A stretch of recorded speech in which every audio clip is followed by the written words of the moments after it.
Ermənistan-Rusiya münasibətlərində dönüş nöqtəsinin baş verməsi ehtimalı azdır. Çünki Rusiya Ermənistanın Avrasiya İqtisadi Birliyində qalıb-qalmaması məsələsini sərt şəkildə irəli sürüb və birliyə üzv dövlətlər də buna qoşulub. Bu barədə Rusiyalı analitik Viktor Nadeyn-Ravski deyib. Onun fikrincə, Ermənistan hakimiyyəti vəziyyəti yumşaltmağa və ya qarşılıqlı anlaşma istiqamətləri tapmağa çalışacaq. Stat. Bunun necə baş verəcəyini demək çətindir, çünki gündəlikdə Avropa İttifaqına inteqrasiya var və bu Avropa İqtisadi Birliyi ilə münasibətlərə ziddir. Ermənistanın Avropa İttifaqından imtinası da gözlənilmir.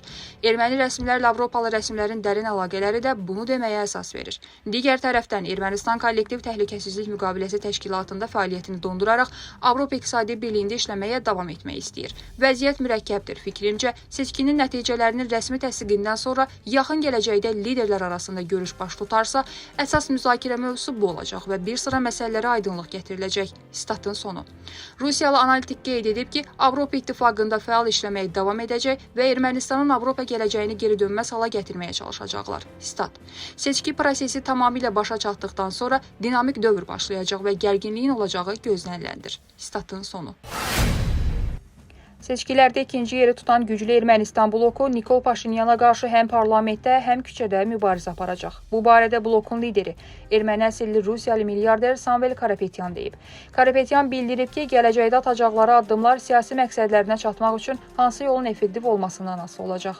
Əgər Paşinyanı parlament vasitəsilə qısa müddətdə vəzifəsindən uzaqlaşdıra biləcəyimiz əmin olsaq, qanunverici orqana gedəcəyik. Lakin küçə döyüşlərindən istifadə etməli olsaq, bunu edəcəyik. O, məhkəmə iclasından əvvəl jurnalistlərə açıqlamasında deyib. O qeyd edib ki, əsas məqsədləri parlamentdə yer qazanmaq yox, Paşinyanı hakimiyyətdən uzaqlaşdırmaqdır. Karapetyan Paşinyanın qələbəsini şübhə altına alıb. Ermənistanda Hakim Vətəndaş Müqaviləsi Partiyasının qalib gəldiyi seçkilərin nəticələrinin ləğv edilməsi tələbi irəli sürülür. Seçkidə ikinci yeri tutan güclü Ermənistan bloku nəticələrin ləğv edilməsi məqsədi ilə bugün Mərkəzi Seçki Komissiyasına müraciət edəcək. Müraciətdə seçkinin nəticələrinin ləğv edilməsi və hakim partiyanın səslərinə yenidən baxılması tələb olunur. Siyasi bloka rəhbərlik edən Narek Karapetyan bildirib ki, MSK-dan əsaslı cavab almasalar, Konstitusiya Məhkəməsinə müraciət edəcəklər. O, seçkidə saxtakarlığın olduğunu iddia edir. Dəyərli izləyicilər, ölkə və dünya gündəmi ilə bağlı xəbərlər təqdim etməyə davam edəcəyik. Öz fikirlərinizi şərh bölümündə qeyd etməyi unutmayın. Sağlıqla qalın.